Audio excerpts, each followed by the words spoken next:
गाडी थांबव गणेश, नाहीतर हा धडकेल आपल्याला.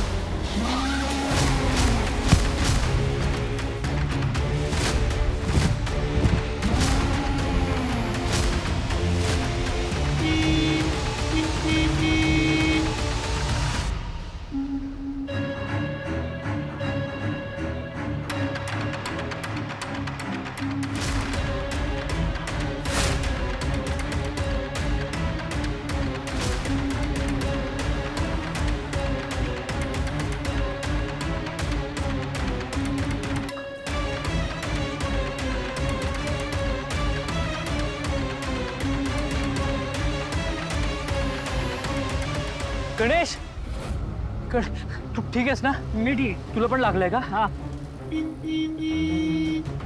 असा कसा आला रे? अरे दिसत नाही का आम्ही पडलोय.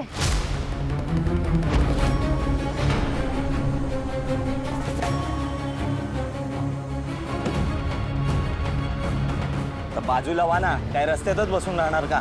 एक मिनिट, काय बोलताय तुम्ही? एक तर स्वतः धडकलात, वर आम्हालाच बोलताय.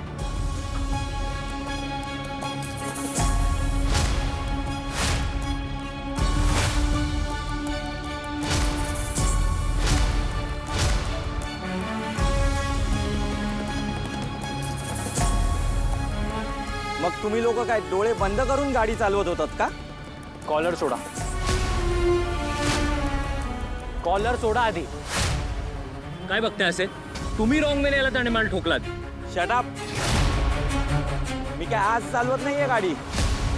तुम्ही डिलिव्हरी वाले ना, वाटेल तशी बाईक चालवता.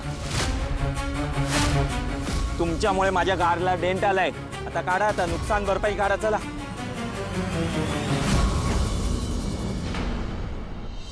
अहो मॅडम, याच्यापेक्षा अर्ध्या पैशात दुसऱ्या एजन्सीज आम्हाला फिरायला पाठवतील. काहीतरी कमी करा.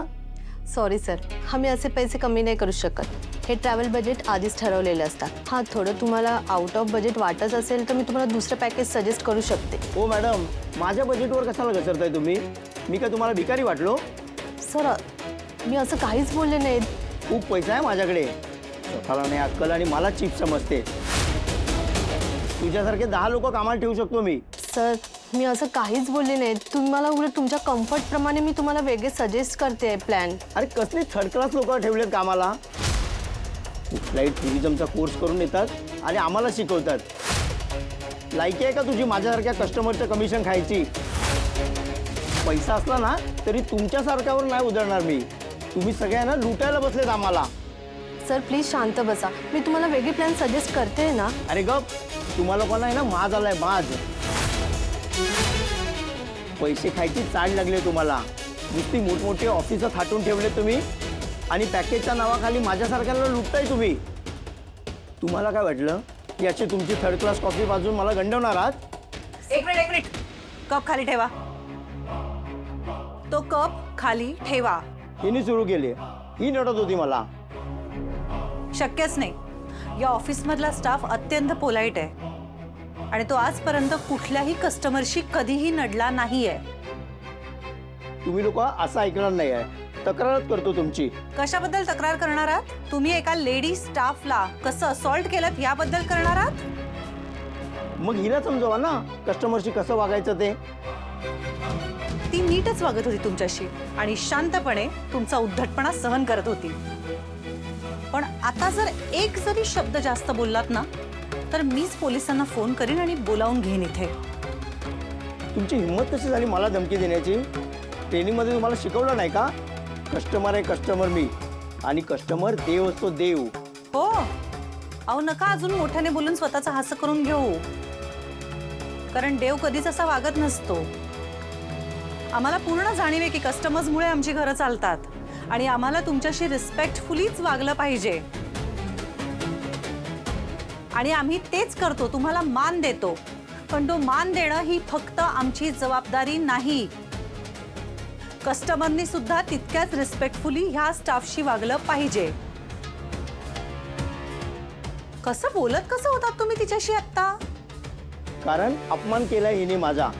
तिने कुठलाही अपमान केला नव्हता तुमचा. ती तुम्हाला फक्त पॅकेजेस सांगत होती. ती सुद्धा तुमच्या बजेटमध्ये कशी बसतील आणि किती बसतील आणि तुम्ही किती जास्तीत जास्त एन्जॉय करू शकाल तुमची ट्रिप यासाठी. ज्याची अल्टिमेटली तुम्हाला मदत होणार होती. पण तुम्ही काय केलं?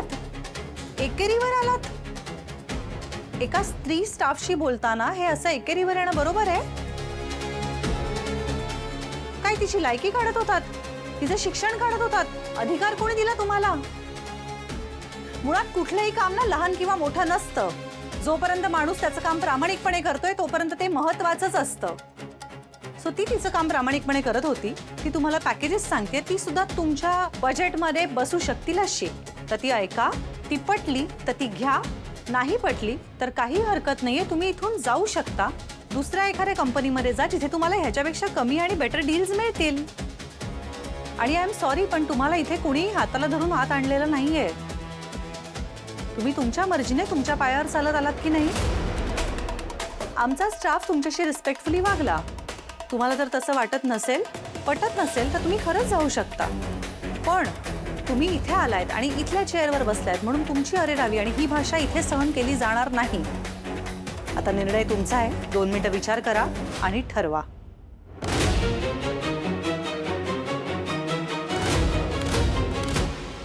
आनंद, आपण या मीटिंगला थोडासा वेगळा अप्रोच घेऊया. मी मीटिंग ओपन करतो आणि प्रेझेंटेशन तू कर. हरकत नाही, म्हणजे माझी तयारी झाली आहे सगळी. आपण टाइम फ्रेम बद्दल तूच बोल. नाही, तसं त्यांचं टाइम फ्रेमच्या बाबतीत ते थोडे फ्लेक्झिबल आहेत. म्हणजे असं काही त्यांचा आग्रह नाही की याच वेळेत हे काम पूर्ण व्हायला पाहिजे. ते पुढे मागे होऊ शकतं. काय काय बोलताय तुम्ही? हे कसली नुकसान भरपाई? एक तर तुम्ही आम्हाला ठोकलात, सगळ्यांनी बघितलंय. तुमच्यामुळे आम्हाला लागलं, आमच्या गाडीला लागलं. काय रे, काय झालं? काहीतरी प्रॉब्लेम झालेला दिसतोय रे. ऍक्सिडेंट वगैरे झालाय का? काय झालं पुढे? तुम्हाला कळतंय का? उलट तुम्हीच आम्हाला नुकसान भरपाई द्या. तुझ्या तर आवाज चढवतोस माझ्यावर. पार्सल डिलिव्हरी करतोस आणि तू मला शिकवतोय.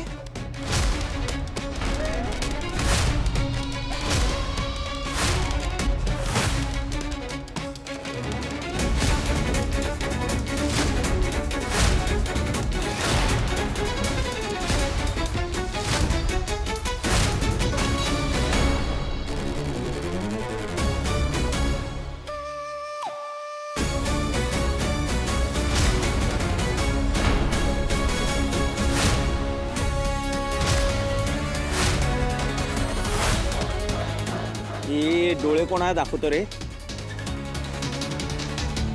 समजतो काय तू स्वतःला? कॉलर सोडा.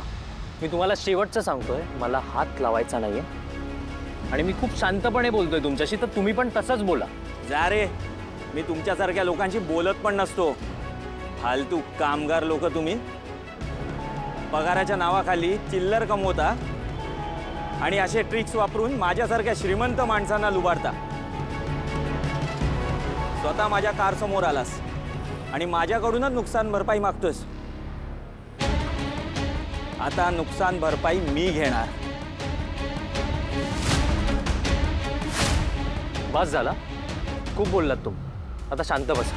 आणि काय बोललात? कामगार? हो, आहोत आम्ही कामगार.